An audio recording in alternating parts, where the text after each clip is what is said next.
So very good morning to all of you. आज हम लोग जो स्टार्ट करने वाले हैं दैट इज एनबीएफसी। एनबीएफसी था क्या? तो एनबीएफसी बिल्कुल बैंक की तरह होता है। इसका नाम भी होता है नॉन बैंकिंग फाइनेंशियल कंपनी। ये बैंक की तरह ही काम करता है, बस जो बैंक होती है वो पब्लिक डिपॉजिट लेती है। तो देखो कुछ डिफरेंस होता है बैंक्स और एनबीएफसी में। एंड बैंक्स जो होती है और एनबीएफसी जो होती है, ये डिमांड डिपॉजिट एक्सेप्ट करती है।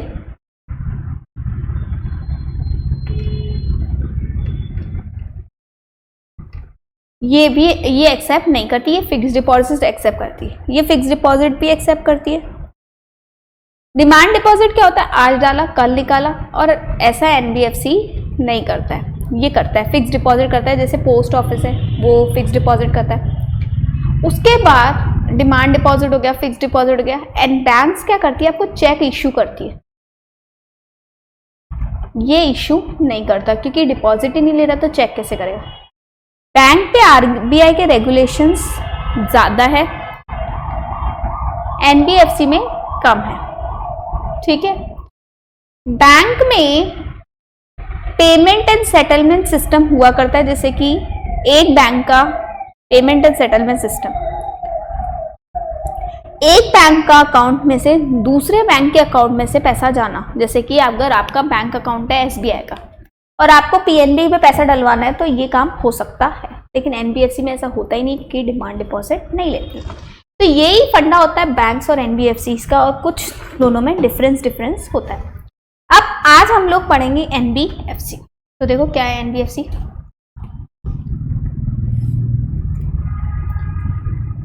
NBFC non banking financial institution.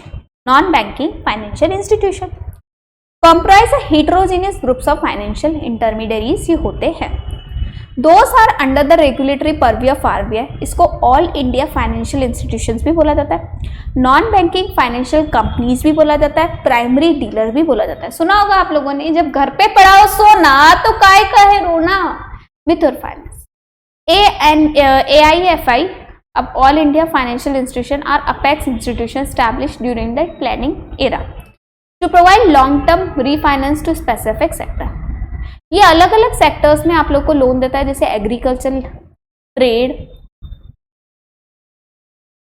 ठीक है, स्मॉल इंडस्ट्रीज को लोन देता है। हाउसिंग फाइनेंस के लिए national housing bank of NBFC बनी हुई है, तो ये लोग घर बनाने के लिए या फिर घर खरीदने के लिए लोन देते हैं आपको। Although housing finance company, merchant bank का, stock exchange companies engage in the business of stock broking, सब ब्रोकिंग, वेंचर कैपिटल, ये सब सुना होगा आप लोगों ने, nidhi company, insurance company, chit fund company, ये सब एनबीएफसीज होती हैं। लेकिन इनको आरबीआई से लाइसेंस नहीं लेना पड़ता, रिक्वायरमेंट ऑफ रजिस्ट्रेशन नहीं होता। तो यही बहुत इंपॉर्टेंट बात होती है कि वैसे तो एनबीएफसीज को आरबीआई से लाइसेंस लेना पड़ता है, रजिस्ट्रेशन लेना पड़ता है, पर ये वाली एनबीएफसीज जो है इनको आरबीआई से लाइसेंस लेने की जरूरत नहीं है। जैसे housing finance company, merchant bank का, stock exchange company engage in the business of stock broking, सब broking, venture capital fund, nidhi company, insurance company, chit fund company. NBFC बहुत बड़ा इंपॉर्टेंट रोल प्ले करता है। एनबीएफसी बैंक के साथ compete भी करता है, मतलब ये इसका कॉम्पिटिटर भी होता है, साथ में इसका सब्स्टिट्यूट भी होता है। सब्स्टिट्यूट ये होता है जहाँ पे बैंक लोन नहीं दे रही होती, जहाँ पे बैंक सर्विसेज नहीं दे रही होती, ये एक्स्ट्रा सर्विसेज देता है। NBFC involve concerning in terms of operation of heterogeneous asset quality, profitability, इनके लिए काम करता है। The world over NBFC complement to main stream of banking service. ये इनएक्सेसिबल एरियाज में पहुंच जाता है, जहां पे बैंक नहीं पहुंच पाती वहां पे भी एनबीएफसी पहुंचता है। Second, act not just bank complement, ये सिर्फ बैंक का कॉम्प्लीमेंट नहीं होता बल्कि बैंक का सब्स्टिट्यूट भी होता है।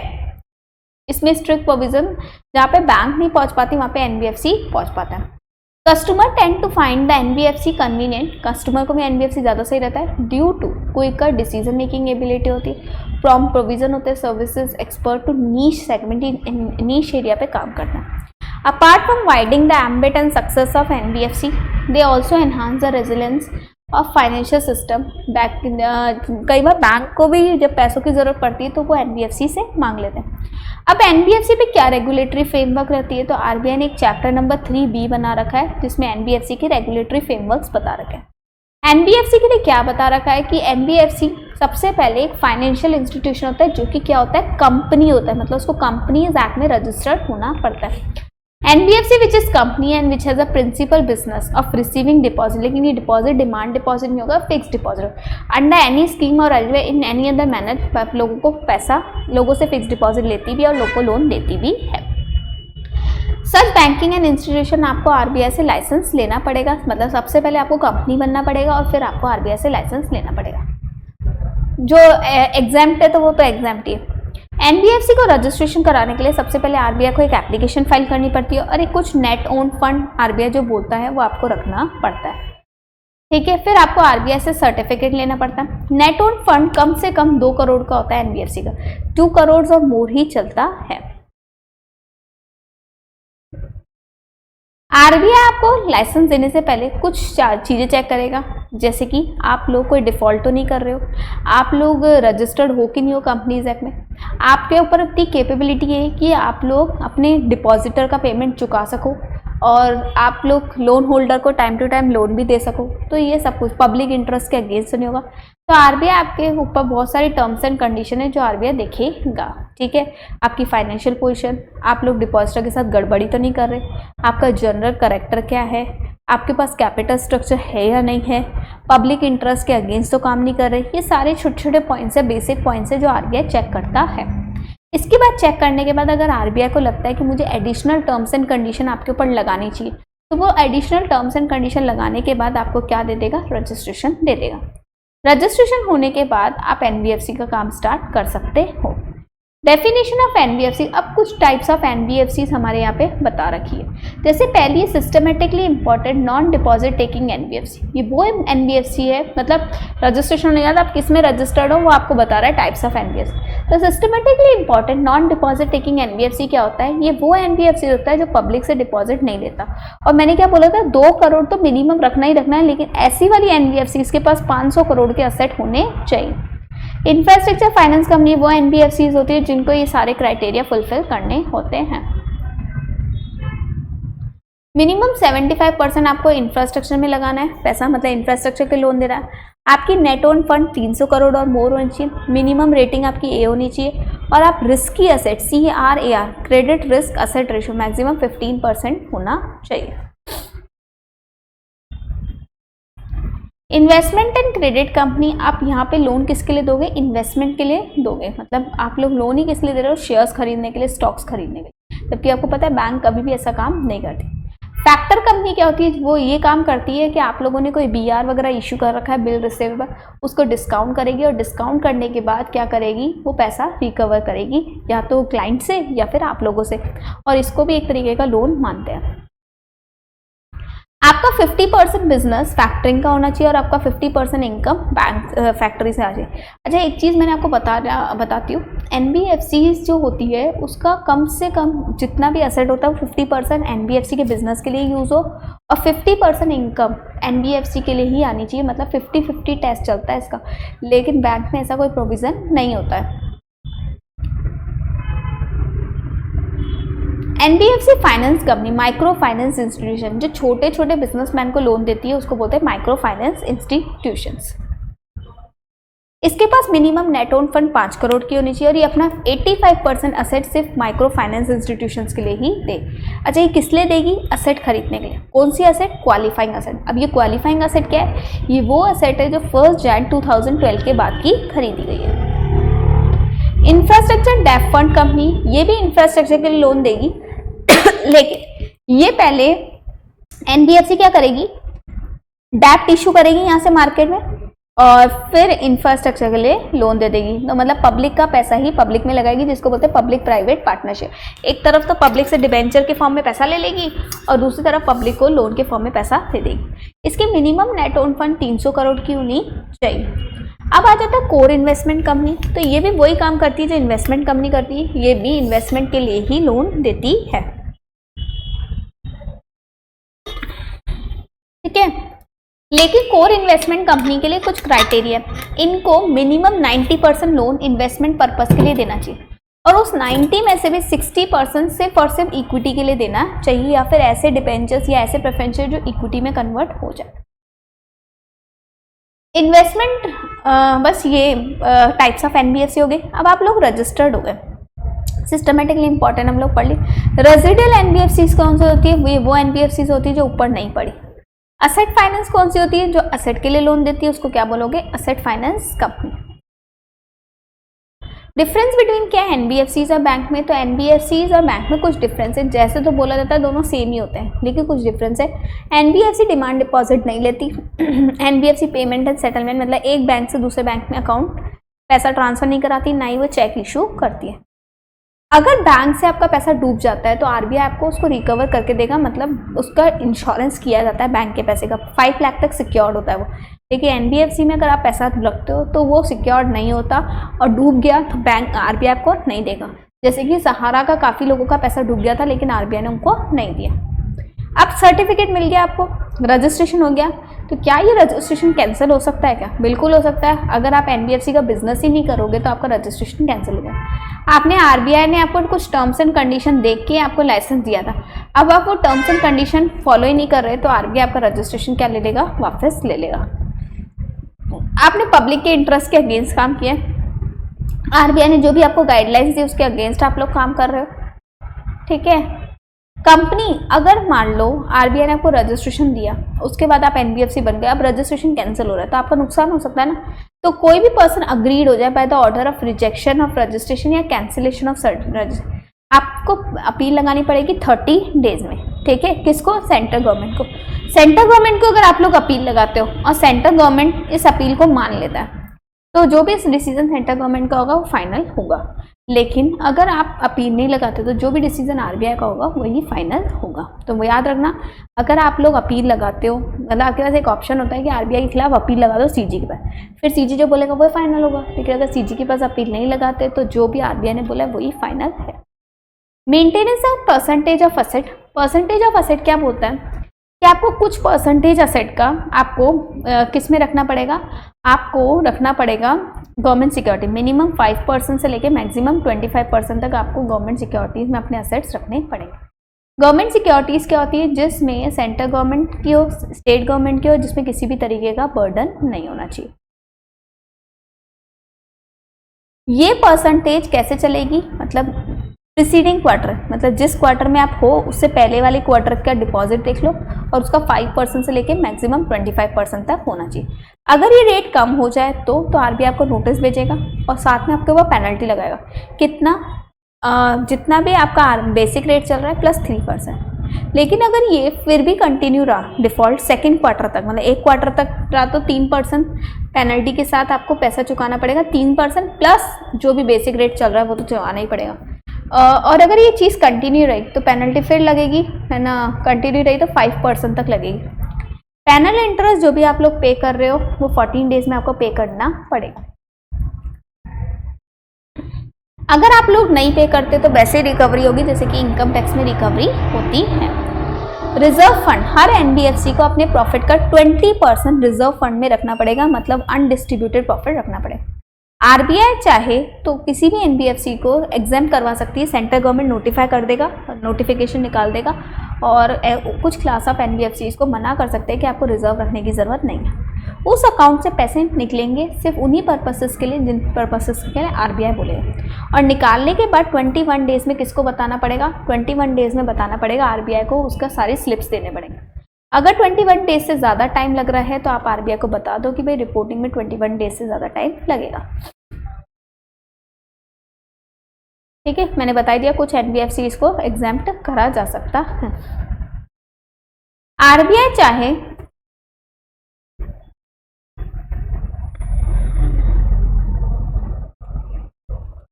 एक सेकंड को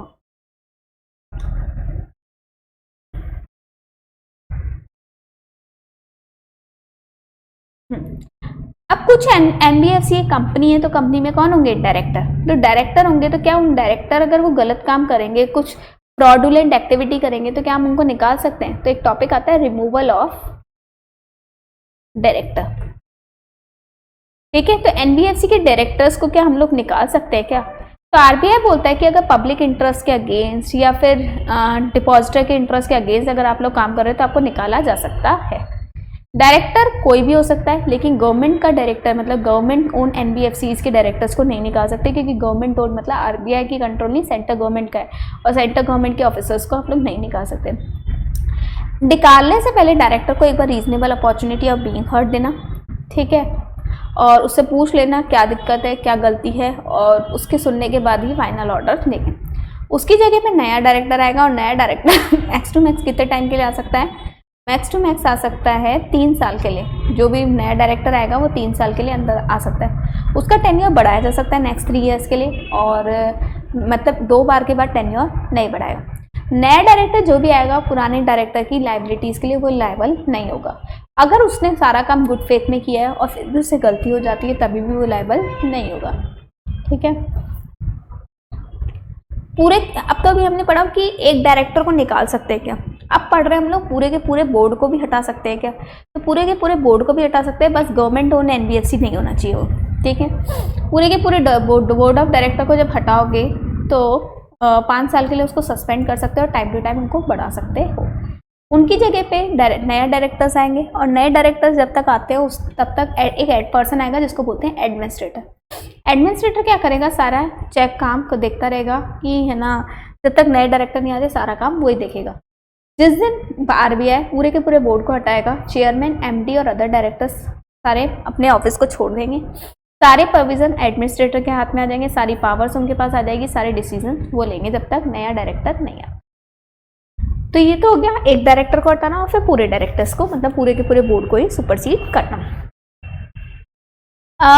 एनबीएफसी कोई भी ऐसा काम नहीं करेगा जैसे कोई एडवर्टीजमेंट देना, ठीक है, लोगों को बेवकूफ़ बनाना कि आओ हमारे पास पैसा लगाओ, ऐसा कोई काम नहीं करेगा अगर आरबीआई हमको मना कर दे तो।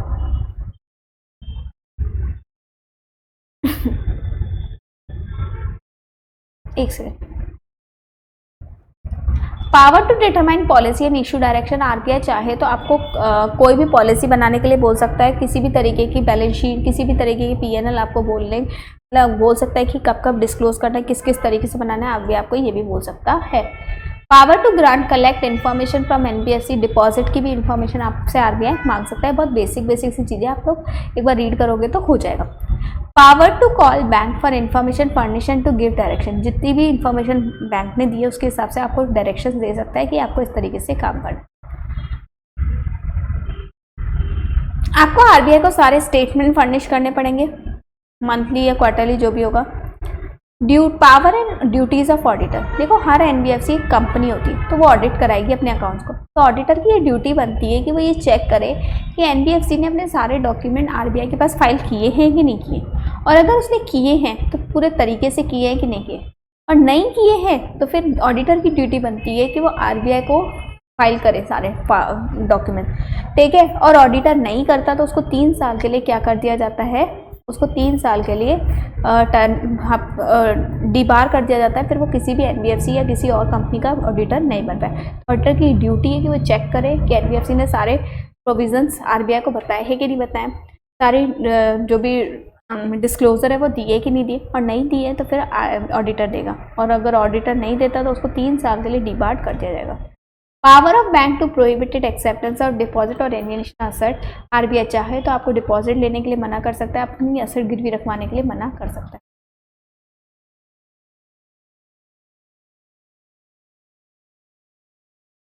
Power of RBI to file winding a petition, अगर आरबीआई को लगता है कि एनबीएफसी सही तरीके से काम नहीं कर रहा, अपनी लायबिलिटीज़ को नहीं चुका पा रहा, ढंग से काम नहीं कर रहा, कंपनीज एक्ट के प्रोविज़न नहीं फॉलो कर रहा, तो ऐसे में वो चाहे तो एनबीएफसी को वाइंडिंग अप के लिए भी करवा सकता है। वाइंडिंग अप अगर कंपनीज एक्ट के हिसाब से होगा, और अगर कंपनीज एक्ट में प्रॉपर तरीके से कोई चीज़ नहीं लिखी तो आरबीआई अपने हिसाब से करवा सकता है। Power in respect of group companies के सारे बुक्स ऑफ अकाउंट को देख सकता है, मतलब एनबीएफसी के साथ अगर वो और भी ग्रुप कंपनीज में वो काम कर रहा है, जैसे एनबीएफसी बैंक में भी काम कर रहा है या फिर है ना इंश्योरेंस में भी काम कर रहा है, तो उनके अकाउंट्स भी आरबीआई देख सकता है। बस मेरे ख्याल से एनबीएफसी का इम्पोर्टेंट तो यही था मेन, ठीक है। एक सेकंड में देख लेती हूँ और कुछ भी हो तो। हाँ, ओवरराइड अदर लॉ, अगर कोई दूसरा लॉ कुछ और बोल रहा है एनबीएफसी से रिलेटेड तो आरबीआई के पास पावर है ओवरराइड अदर लॉ। मतलब आरबीआई कहता है मैं बाप हूँ सबका, मैंने कह दिया ना मतलब कह दिया, तो फिर मतलब वही माना जाएगा। ठीक है, डायरेक्शन पर training to NBFC issue by RBI, RBI के सारे डायरेक्शन को एनबीएफसी को मानना पड़ेगा। बैंक्स और एनबीएफसी में हमने डिफरेंस देख ही लिया। रिटर्न्स आप लोग कौन कौन सी फर्निश करनी है ये आप लोग को एज इट इज लर्न करनी है। एनबीएफसी 1, 2, 3, 4, 5, 6 ये सारी रिटर्न्स आपको एक बार देखनी है। तो यहीं तक रखते हैं। Thank you.